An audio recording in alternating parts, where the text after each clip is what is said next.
ప్రధానమంత్రిగా మూడవసారి బాధ్యతలు చేపట్టిన మోదీ ఆయన ఒక పద్ధతి ప్రణాళికాబద్ధంగా 11 తీర్మానాలు భారతదేశంలో అందరూ అమలు చేయాలి, ప్రభుత్వాలు ప్రజలు భాగస్వాములై అమలు చేయాలని ఆ 11ని ఆయన ప్రకటించడం జరిగింది.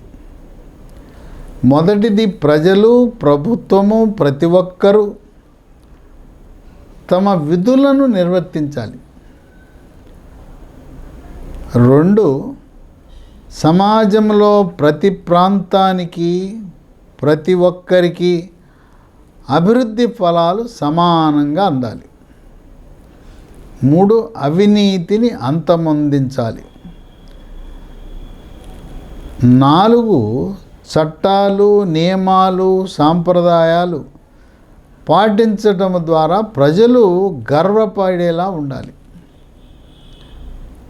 5, బానిసత్వ మనస్తత్వం పోవాలి.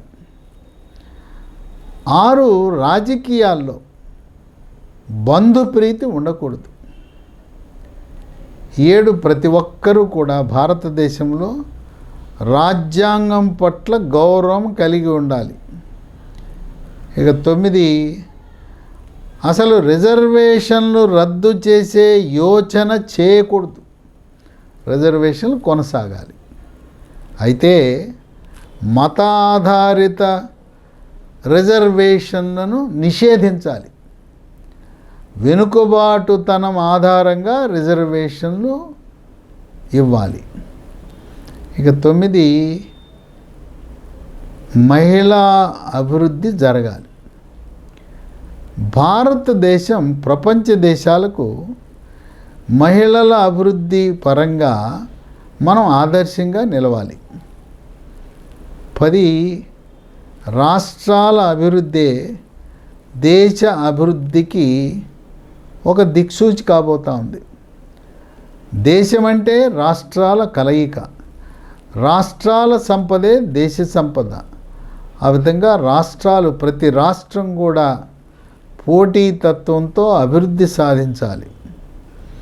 11, ఏక్ భారత్ శ్రేష్ఠ భారత్ అఖండ భారత్ అవి మన నినాదం, మన విధానం కావాలని ఇది భారత ప్రజలకు ఈ 11 తీర్మానాలు అమలు చేయటము ద్వారా 2047 నాటికి మనము వికసిత్ భారత్ని సాధించటమే కాకుండా అఖండ భారత్ లక్ష్య దిశగా అడుగులు వేస్తూ ప్రపంచంలోనే అతిపెద్ద ఆర్థిక వ్యవస్థగా, సంపన్న దేశంగా 5000 సంవత్సరాల క్రితం భారతదేశం ఎంత సంపన్న దేశంగా ఉందో ఆ స్థాయికి మళ్ళీ పూర్వ వైభవం పునర్వైభవం రావాలని ప్రధానమంత్రి మోదీ ఈ 11 తీర్మానాలను ప్రజలకు అందించడం జరిగింది.